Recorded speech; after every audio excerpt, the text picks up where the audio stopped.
Hey there, everyone. Gerson here from MSP Saber. We're talking to my bud, Joe Spivey from ISR Ninjas. And today's topic, the three biggest mistakes MSPs make with cold calling. How you Joe. guys doing? Thanks for having me, Gerson.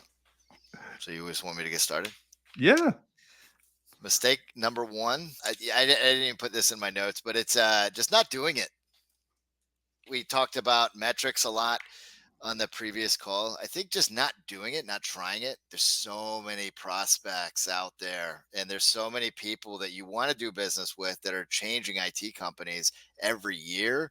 You don't know when they're doing it. You don't know why they're doing it. You don't even know where they are. Cold calling, in my opinion, is the key to getting that knowledge in your business. So you got to just do it. I mean, the biggest mistake a lot of people make is just not even doing it in the first place. We talk a lot about metrics, and I was going to kind of build on that. You really sometimes just got to go through it to figure out what your metrics are. What are some of the common resistance you're seeing? I mean, obviously, I know people aren't doing it. When they're talking to you, why are they not doing it? The easy answer is they don't know how. I say this a lot. It's a difficult job. It's a wonderful job for the right type of person. This is an amazing job. And apparently, I've been the right person. I love what I do. But for the wrong person, it's a horrible job. It's awful. It's hard from a CEO perspective to evaluate the end result. Hey, how do we get there? It's trying to step back and look at the small, tiny goals versus looking at like, hey, I want to close 72,000 in monthly recurring revenue this year. I think that's the hardest part is understanding how do I get from my first dial to closing 72,000 in monthly recurring revenue, which Yeah. it's not a short path. It's a very long and convoluted path. I think that kind of goes into the next point here in the notes. You said like they do not understand how their goal matches up with their metrics and kind of work Abs- backwards. Absolutely. I put a lot in there. I'm not going to cover every single one of those, but I mean, Yeah. you can trace backwards, and if you don't know how, you need to figure it out. I put in there how I would do it. How much MRR do you want to close? Should tell you how many dials you need to make. I mean, you can literally trace that back to square one, and you'll know exactly how many dials your inside sales rep needs to make in order for you to have the number of conversations, the number of FTAs, the meet your close rate. How many no's are you going to get out in the field as an OSR? How many STAs are you going to get? How many agreements are you going to get put out there? And how many new deals are you going to close? Now, you include your average deal size. I've talked to a lot of people and they didn't even realize they weren't charging enough. It wasn't until they put all these trying to figure out how many dials do I need. They're like, wow, like I'm never going to hit my gross margin goals if my average deal size is this many seats and this all in seat price. It's just really interesting understanding those small goals and how they relate to your bigger, longer term goal is critical. A lot of people, I say, you got to do it. Sometimes you just got to get started because then you'll figure out, like, man, we're having about a 15% conversation rate. Your goals, dial goals, and your conversation goals, they'll adjust over time. Ultimately, it's just a matter of understanding how they all relate to each other. Yeah. I know for me, when I first started out, just kind of looking at even just running a cold calling campaign is really eye opening. Now, years later, I know you really kind of have to start working backwards. If I want to add so many clients per month, let's say, you got to really start thinking as like, first of all, you ready to onboard? Because otherwise, you're wasting an effort. We had challenges at different times, and our sales were actually picking up a little bit, and then the onboardings are too close to each other. But at the end of the day, to me, I would tell anybody just start off baby steps. I'm the type of person I'm usually trying to bite off more than I can chew. But don't do that because there's other people involved. And what happens is you're kind of setting up false expectations. Don't set an average MRR that's so much higher than what your current average MRR is. So if your average MRR across all your clients is about $2,500 a month, then start off there because you Yeah, know how to play in exactly. that space. And if your goal is to add one a month and you really honestly think you can onboard and complete one a month, then be honest of what that's really going to look like. Once you start meeting with people on a regular basis, they're not referrals, they're more cold that the dialer found for you. You might not close all of them. I would say start meeting two a week and go from there. And that's really kind of an activity you should go for. If you think you can go for more, go for more. The whole point is just don't do more than you really know you can do. Because at the end of the day, if you're going to have 5 meetings a month, let's say, and you can close 20%, then you're good. You're going to get at least one a month. I just put that out as simple math, Yeah. but figure out what your math is to get to that goal. I think that is probably one of the most foundational things is understanding that in your conversation, a lot of the stuff comes from it, right? How many FTAs do I need? 5 a week? If my dialer is able to do that, how am I even going to do that? Maybe my MRR goal is too high. At least tells you what you need to do and how you need to adjust your schedule. I tell a lot of my clients block time. Wednesday, 10 and 2 are for FTAs, right? Monday, Wednesday, 10 a.m. and 2 p.m. So you got 4 a week. If you know, and I as a dialer, I would fill those windows. Doing your metrics allows you to even get more organized based on what you actually need to be doing. A lot of other stuff is going to come out of those numbers that you see, labor loaded gross margin and things like that. It's really neat. If you see your average deal, it's funny. I talk to a lot of people and they like, oh, my average deal size is this. Look, if you don't want it to be that, that's okay. If you don't want it to be 2,500 anymore because you're looking at your margins like this sucks, go and say, hey, all right, we're doing 3,000 now, but don't sell anything for 2,700 anymore. Your minimum is now what you want that lowest number to be. That's 3,000. Because you sell anything under that number, then you're messing up all the other numbers. So Right. just make that your minimum. Ultimately, if you want to raise that average, it definitely makes hitting your MRR goals a lot easier. I realized that as an OSR, I needed an elephant every now and then, 15K deal every now and then to really hit the outrageous numbers and goals that we had. But all of those metrics, all those numbers, and working backwards, it's just amazing. I think it just allows you to get so much more organized. It allows you to focus on the small things that are going to allow you to get to the big things. Also, for me, it takes a little bit of the stress out of it because it takes a little bit of the mystery out of it. If you start realizing my close rate is 10% and I want to bring on a client a month, then that means you're going to have at least 10 solid meetings. That's Yes. it. Your goal there is to either focus on the higher volume or just start getting better at closing. There's two ways to approach that, but either way, it's finding how to get to that goal. So, Yeah, and I know this is the really the big mistakes with cold calling, but I will tell you, it's the same thing with cold calling. I know I'm not going to have an FTA on every conversation, right? Think about that as an OSR though. If you know what your rate is, you know what your close rate is, that you can hold yourself accountable. If you have a 10% close rate and you've gone on 10 meetings and none of them amounted to anything, maybe it's time to like, hey, am I meeting with the right person? Am I meeting with the right industry? Am I just not good meeting with dentists? It gives you the ability to kind of tweak things and make adjustments.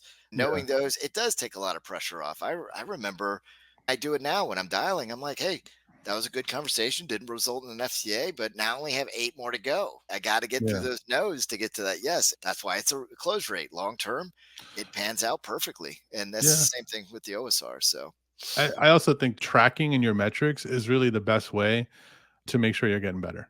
correct. That's just Yeah. simple. I'm trying to lose weight right now. I printed a calendar and I'm writing my weight every day. Guess what happens when I see some ice cream? I'm remembering the numbers that I'm putting on the calendar and I'm making sure that those numbers are going in the right direction. It's the same thing. Once you start living with those numbers, I think it's a given, but I'll say it, track those numbers on a week by week basis.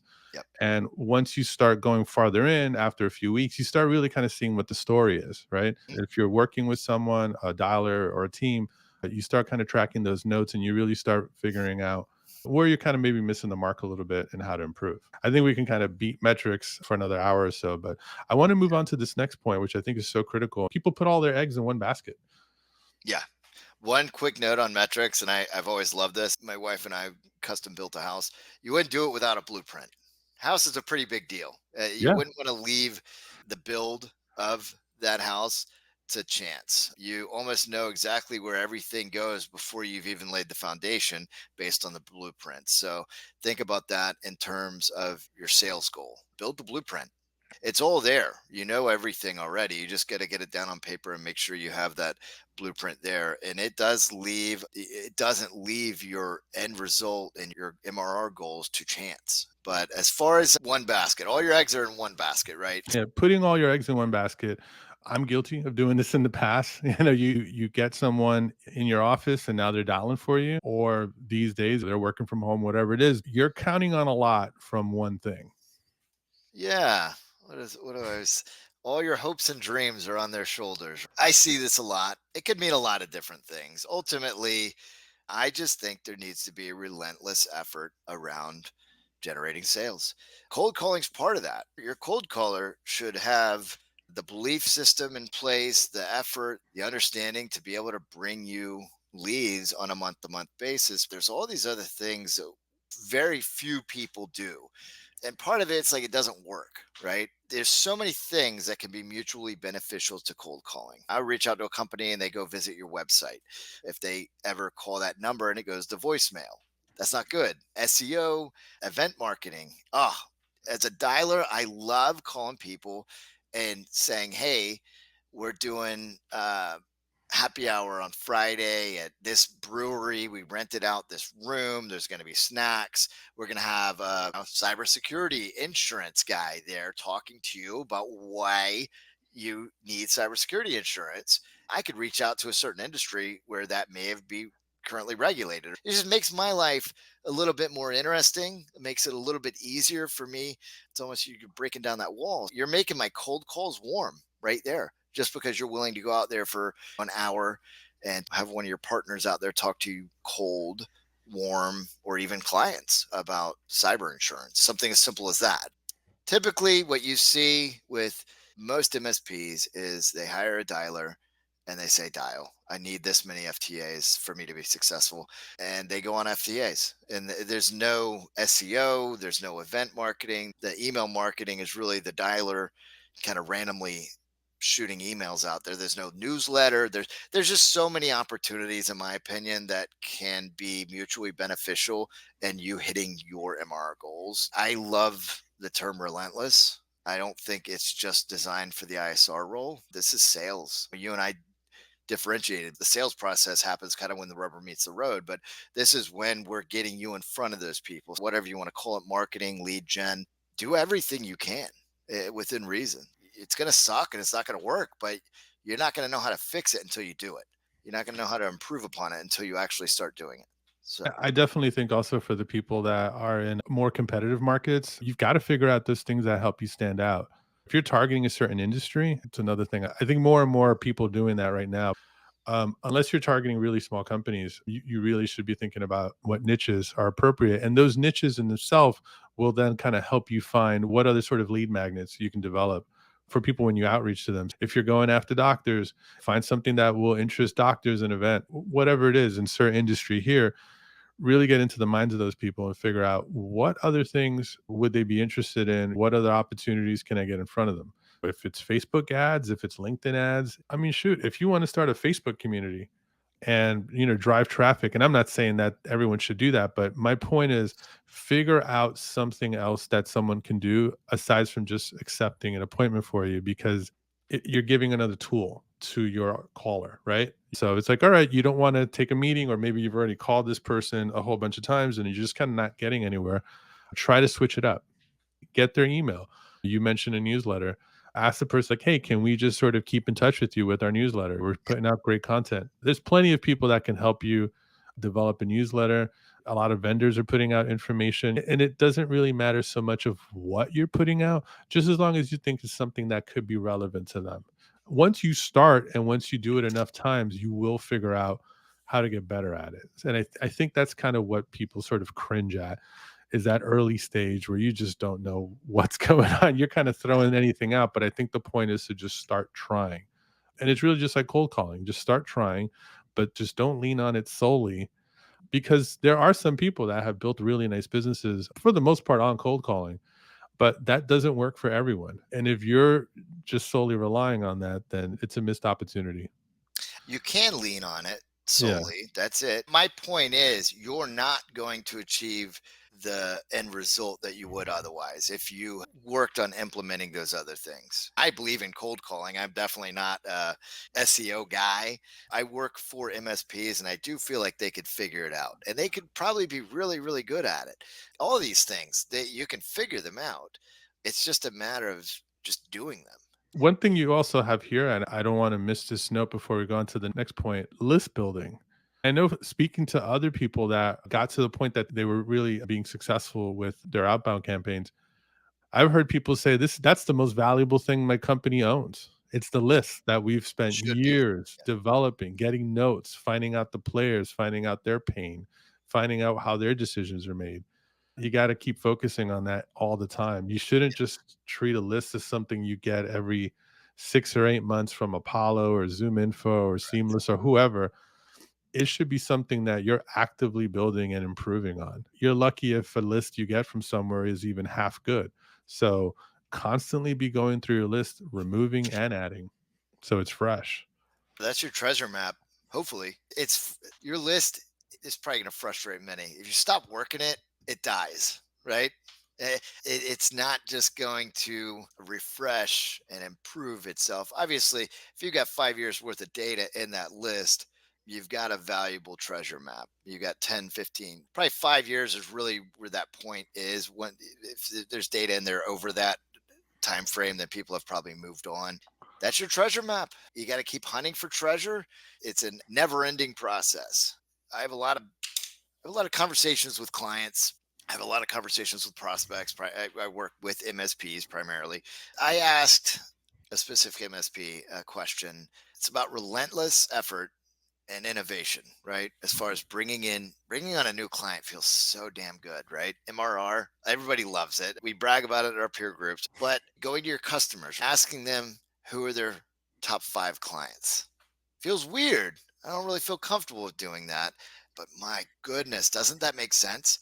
You have this many customers. Who are they working with? Wouldn't you want to know who are their top 5 clients? That's a list, right? Yeah. Hey, we're I doing a survey. I know it's a little awkward, but my goodness, if you have a 10% close rate, and whether we use their name or not, as far as a cold call, we're not going to go to them and be like, hey, Nancy at ABC Co. gave me your name and told us we should meet. But in a lot of those situations, what you'll find out is like you actually should reach out to Nancy from your current client. You're not asking, you can give and you receive. And a lot of people don't want to do that, but that's where I'm like, that word relentless and that word innovate. And that is, you throw those in your ISR's lap, they're going to think you're helping them. They're going to think you want them to succeed.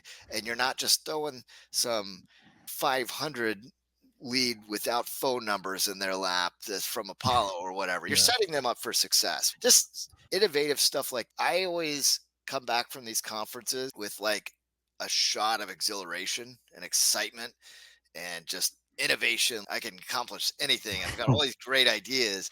If you can approach sales, lead gen, all these different things like that, you'll find different ways to help your dialer be successful. The more you do that, the more success they're going to bring you, and the more MRR you're going to close. This is your third point. Your close rate is so good.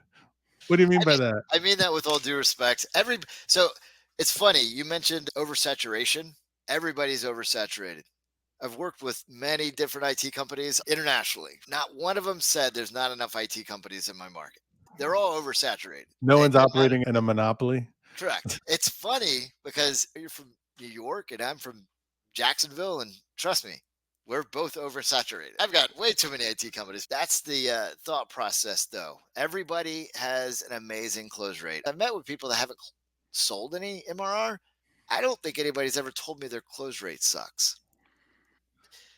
A Well, lot it's of it is if you're coming off referrals mostly. correct. A lot cold calling is not selling to your wife's best friend's company because they just had a cyber attack, right? Right. Former It's not. colleague or whatever Correct. from I went when to you when college with this guy and we were in the same frat and he knows I yeah, own an IT company. Those are great. I'm not complaining about them. That's just not my life. I very rarely am I calling into a company and being like, "Oh my gosh, you know Ken. You went to college with Ken. Wow. That's right. awesome." Yeah, it's That's cold and yeah, you very feel that cold. cold Exact- air coming in. Yeah. So I talked about you're getting out there. Sometimes they don't want you out there. What can tend to happen, I talk about setting up your dialer for success. A lot of times, what can happen is the dialer is put in a position where, hey, you set that FTA, but it wasn't that good. Be accountable. If you're doing the right things in the process in the OSR, it's not going well, then evaluate it, make changes, recalibrate, be accountable for the outside process. I'm not trying to be disrespectful when I say that, but I deal with both sides of it, right? So I have dialers on my team and I have OSRs and CEOs that go out in the field. It's part of my job is not so much, hey, it's your fault or it's your fault. My job is figuring out how the heck do we set more FTAs and how the heck do we close more deals? That's it. Process is everything. But the ISR, if they're thinking about whether or not you would like the FTA, they're probably on their way out the door, Mm. unfortunately. Once they start thinking that, that's when they just feel like they can't do anything right. That close rate thing, I get we're all confident people. You still have to focus on that process when you go out there. I was an OSR, I would go on the some really bad FTAs. I get it. Look, is it qualified? Am I meeting with the right person?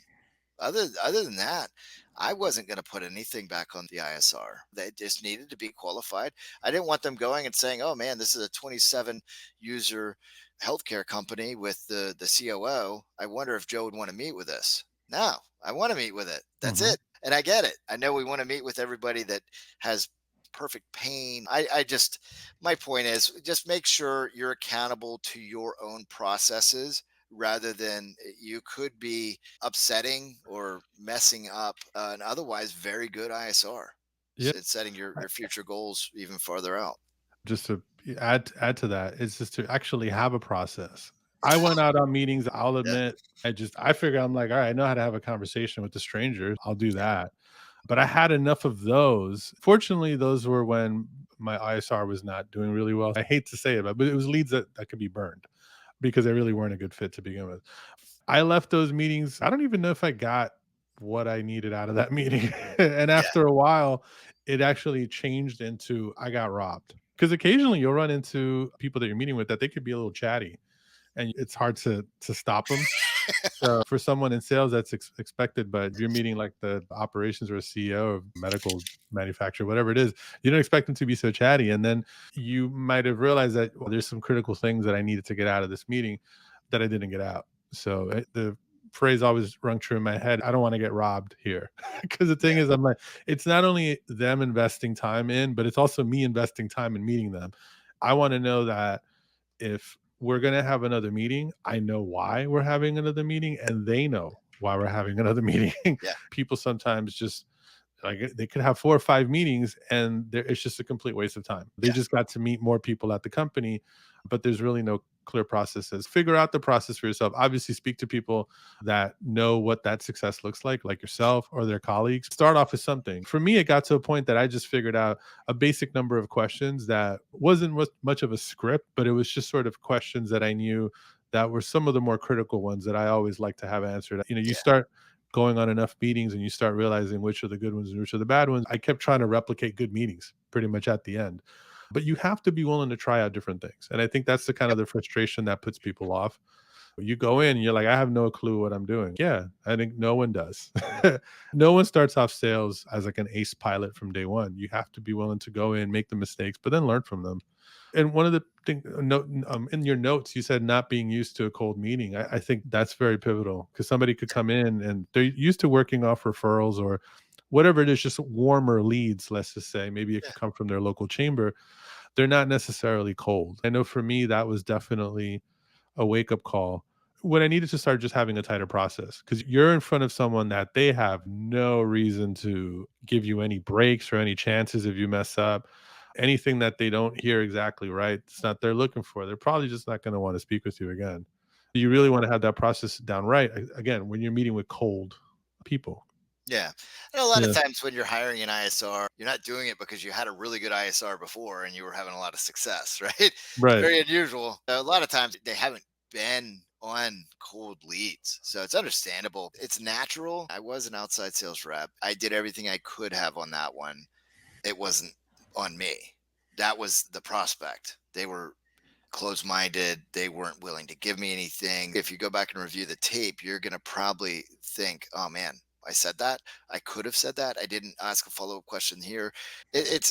Approach everything as an opportunity. That's as clearly as I can say it. The ISR, we're a sensitive bunch.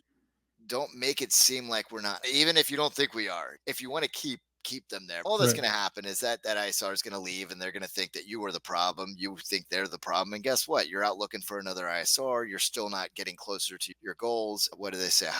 Hire slow, fire fast, right? Yeah. So, there's a lot that goes into it, and I think that's one of the things that I've seen, and I protect my dialers from. I'm the shield. I tell my clients, like, hey, you got a problem, you just come to me with it. Then I'll determine whether or not I can try to find areas where we can improve. It's just most of the time very sensitive group of individuals or the inside sales reps. Probably a good way, I think. I know we call this My, I know we call this the 3 biggest mistakes, but I think you have a bonus, right? yeah, my first one was just do it, just get it Yeah. started. My last one is don't stop. Yeah. If you don't have it going, you would probably roll your eyes. Like, why would I ever stop it? But when your sales engine gets churning, it gets hard. We talked about finding blocks of time for the FTAs. That's great. But what's even better is figuring out blocks of time for onboardings. We're only doing two a month, or we're only doing two a quarter. That's where you want to get. What can happen? I deal with a lot of MSPs. It's hard. You bring on a client and you're being called on to do a lot. Uh, I've seen yeah. situations that the very person that sold it has to onboard a Yep. client Correct. or at least playing a fairly major role in onboarding. Yes. I mean, I understand if you've got to do that once or twice maybe, but if you still find yourself doing more than that, you need to really figure out how to move some chess pieces around on the board because Yeah. there's no excuse for I'm not going to sell more clients because I'm too busy onboarding them. It's like obviously you figured out the right formula to take someone from stranger to customer, then you're actually just allowing whatever BS reason. Because I had to onboard a client for the last 2 weeks. Now I'm behind. Now I need the next 2 weeks to just get caught up on my other stuff. I'll get back to sales in about a month or so. That is like the worst thing that I Yeah. think anybody could do, Can you you know? imagine saying that to your ISR? Justifying poor performance. And I know a lot of people probably watching this, again, roll your eyes. Like, I would never say that, but it's just these things that slip out. I'm a CEO. Like, multitasking is, you're not doing it. So I get it. My my point around it all is, I'm not trying to make ISR seem overly sensitive, but just hide that component from us. If you're spending a billion plates, right? Just make sure that we only know you're spending one plate, and that's the sales plate, because that's how you're going to get the most results out of us. If we know you're busy and we know you don't want an FTA this week, well, guess what? We've just justified kind of phoning it in a little bit. You said it's okay not to give results. And now it's okay to say, hey, I've got a lot going on this week. Let's push, or my schedule is crammed. Let's push any FTAs out to the 27th and beyond. That's perfectly fine. There's a lot of different ways you can approach it. Don't pump the brakes ever. I called it like a snowball running downhill. Once it gets big and beautiful, you don't want to melt it down. It's not like you're just going to get it right back. You got to start the whole process almost all the way over again. And most of the time, sometimes people do that, and it's hard to get the fire back in the eyes of that ISR. They can't forget the fact that you didn't even want the FTAs that one week. Yeah, Yeah, the timing that might not be convenient, but I think yeah, at the end of the day, if the people downstream from you, they know for sure, hey, no matter what's going on, my CEO is going to create that block of time for the meetings and for any necessary follow-up. That's it. You've got other things to do. That's fair enough. Maybe you've got some extra stuff on your plate. That's fine as well. But just keep that commitment, right? To who's ever dialing for you and the availability. They're going to need some feedback as well, right? yeah, I would just say make sure that time is on your calendar and it's set and no one messes with it. So the people downstream, and also for you yourself to know that there's like, hey, this is not going to stop. It might be uncomfortable certain days. that's a great level of discomfort, though, right? I Yeah, I imagine many MSPs would love to have too much business and be right. uncomfortable in that regard. You think how unrealistic it is. And again, work with a lot of MSPs. I'll never do that. Don't have to worry about that from me. And then we Yeah. get to that one where we've closed 3 deals and we've got 3 onboardings, You got a bit and of a it's just traffic jam. we didn't have any FTAs last week. Oh, it's okay. That's probably for the better, right? That Not okay. simple comment right there. Yeah. I had to get my dialer on the phone afterwards, and I told him, "Look, do not listen to that." Like, set as many FTAs as you can. I had to have that conversation with a dialer, and because I'm just like, I feel like I shield them from, because I'm like, nah, that's nonsense. I don't care what he says. You're gonna shove the FTAs down his damn throat. I told him, you pump the brakes a little bit. In a month, he's gonna be like, where are all my FTAs? So, Right. And yeah, and and I'm like, and to I would say, and to kind of just bring that back to one of those earlier points, just about metrics.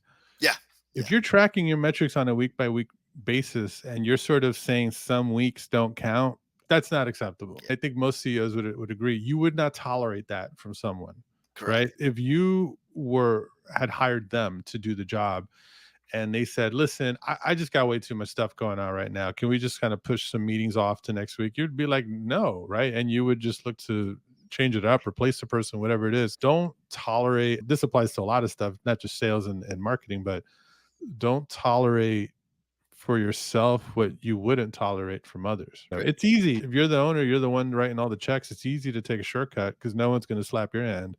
Once you come to that revelation at the end of the quarter that you missed quota, you're going to have to face up to it. Then you really have to start thinking, is this something I really want to do? Your dialer's going to pick up on it. Your dialer's getting commissions. They're relying on that. And they start seeing kind of a nice deal flow happening. And then suddenly stops. It kills their momentum as well.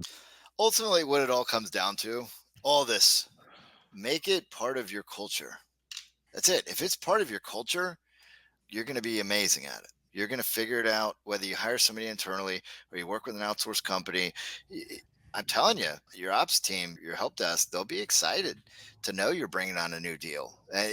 They'll be excited to know that you're proposing somebody. You got an agreement review, or hey, talk to your team. Hey, went on this FTA today and it's going to another meeting. I remember I had loved it. In sales, obviously you got to get the FTA, right? That's where the rubber meets the road. That's the sales Right. part. But you go out on the FTA, that's the start of the sales process. Or really, everything else before that, marketing, lead gen, we can call it inside sales if you want, that's fine. But the true sales process starts at the FTA. You got time and you've got confidence, right? What's the confidence that it closes? Once it's 100%, it's done. So it's a closed deal. I used to have a board, the whiteboard behind me, but it was a graph, man. It was amazing. I bought a bunch of magnets and I'd cut out their logo and I'd put it on that board. I tracked them all. And every single person in that company could go and look and see where ABC company was within the sales cycle. And they'd see, oh man, that was lower than it was last week. What happened? It made me accountable to my goals and my efforts, and I loved it. It's really cool just to be able to see, man, I've got that one right up at there at the top right, man. It's so close. I just got to give it a little push. It's just really cool stuff. But That's the scoreboard, yeah, right? yeah, yeah, yeah. That's I the mean, scoreboard. That just adds to the engagement, yeah. make it open, make it public. Sometimes I'm sales and ops would come in there and they'd be giving me like tricks and I'd roll my eyes or whatever. But it was wonderful, man. Sales was part of the culture. Everybody should know within your companies that the ISR is the engine room of everything in that company. I am an ISR, but it is the most important role because you don't get to have a VCIO if you're not generating new deals, new logo MRR. Your VCIO, even if you do have one, he's not doing anything unless you're generating new logo MRR. Your onboarding team, your project managers, all these guys, they're going to make more money if your ISR is a killer. Like if he just goes out and dominates, that's culture. It's going to have a reverberating impact across your organization. So, Yeah, that is so true, and it's a beautiful thing that happens within the culture. Not only from my own experience, but I've had colleagues also share with me. If you're going from like a dead stop and you get one sale, people will obviously they'll notice. They'll be like, "All right, great," and you get another one. They're like, "All right, this is cool." By the time you get to that third one, people start realizing, okay, what's going on here? Especially if you're coming from a dead stop, people start realizing, oh, okay, things are changing around here. And it's really something wonderful that's happening. And you don't really want to put a pause in it, because at the end of the day, your employees are also investing in you. They're hoping that working with your company is the best thing for them to do. Yeah. So if they see the company growing, they see new people being hired, new clients coming on, that solidifies to them that they made the right choice. When they see things stall and kind of, they don't know what to think. You really want to just kind of keep things going, because it's not even just the momentum you lose on the sales. You're like, hey, what happened? It's just kind of confusing to people. While you might have your own frustrations as an owner, just knowing that you're stalled, it's even probably having a deeper impact on your employees as well. Yeah, across the entire organization. Yeah, So, people want to yeah, know that they're at a growing, healthy company. A yeah. lot of companies have closed in the last 3 or 4 years. They want to know that they made the right decision where they're at. I'm not a tech or anything, but I guarantee you, it's got to make things more fun bringing on a new client. It's got to be more unique, and Yeah. get to know different people, and you're not doing the same thing over and over again. Yeah, Your business has got to be a your best blast. people want a So, challenge. yeah, That's, I know yeah, for us, our best people, they thrived on a new client. They got a mess. yeah, They got to clean it up. They're salivating at that. They've already done it before, and they're like, "I want to do it again." yeah. So, That's the one thing from my perspective, being an ISR, and not trying to get off track here. You make a really good point. I've done a lot. I've sold copiers. I've worked in the finance industry. I've stocked shelves when I was working through college. It's the same thing every day. When I got in the MSP industry and I did the ISR role, it's not the same thing every day. Even the dialing, it never gets boring. I get hung up on it. I get told to go jump off a bridge or whatever, and it happens. And I know people are probably not mad at me. They're mad at something else, and I'm just an easy target. Every day brings new challenges for me as a dialer. It's just absolutely one of the best jobs, in my opinion. I'm always on my toes. And I think if you can bring that culture to an organization, cleaning up a rat's nest, right? It's just really cool. They get to see the tech team, they get to see where they've brought it, and they start to expect a new client here. But it also opens up those different pathways as far as what are they going to do with their lives, right? At this company. I guarantee you a lot of people that are probably watching this video are the CEO and mhm. the VCIO and the outside sales representative. If you get too busy as an OSR, then you've got whether somebody in your organization that could become the VCIO, but it just opens up more opportunities for everybody. And if that's part of your culture, it makes you a better company. You're more fun to work at. I got to be honest with you, man. I know a lot of people that bounce around from IT company to IT company, and that's just not the case. Most of the time, they have nothing good to say about their last employer. It's amazing how much an impact it can have. In summary, get it started and don't stop it. So, and it's Absolutely. it's beautiful the impact that doing it right can have. So, Joe, I think we're going to wrap it up here. Thank you. This is amazing. Always appreciate you sharing your insight and expertise. Joe Spivey, ISR Ninjas. Where can people learn more about you? yep. ISRninja.com. I'm available if anybody just wants to chat with me about what they're going through. I've learned to go out there and just help people. I'm not trying to grow and go crazy as far as bringing on business. I like going out there and trying to add value and finding people that I really want to work with and I want to help grow. So don't hesitate. If you go on my website at www.isrninja.com, there's a place where you can actually schedule a meeting with me. I'd love to chat with anybody that has any questions or This is so. amazing stuff that you've shared. So thank you. Yeah, so definitely like, comment, and I'm really curious, like, what mistakes can you share? And we'd definitely like to hear from you as well. And Joe is available. You can reach him at his website. He's also on LinkedIn, Joe Spivey. And thanks again for watching.